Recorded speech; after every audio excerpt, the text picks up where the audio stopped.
या सदाबहार पेरू या वाणाची लागवड केली. एकूण आपण एकूण 30 गुंठे क्षेत्रामध्ये सुमारे 2000 सदाबहार पेरूंच्या झाडांची लागवड केलेली आहे.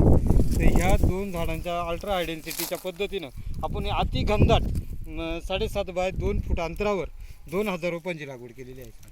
म्हणजे याच्यापासून तुम्ही काय शेतकऱ्यांना काय आले समजून सांगता? शेतकऱ्यांना मी ह्या माध्यमातून आवाहन करेल का प्रत्येक शेतकऱ्यांना हे सदाबहार पेरूचं जे अर्थकारण आहे ते समजून घ्यावं. हा सदाबहार वाण जो आहे तो वर्षभर फळ देणारा, वर्षभर चालणारा वाण आहे आणि शेतकऱ्याच्या घरामध्ये वर्षभर उत्पन्न देणारा माल आहे, वर्षभर पैसा देणारा माल आहे. त्या अनुषंगाने सर्व शेतकऱ्यांनी ATM प्रमाणे विचार करून सदाबहार पेरूच्या वाणाची आपल्या प्रत्येक शेतामध्ये लागवड करावी आणि जास्तीत जास्त उत्पन्न घ्यावं असं मी आवाहन करेन.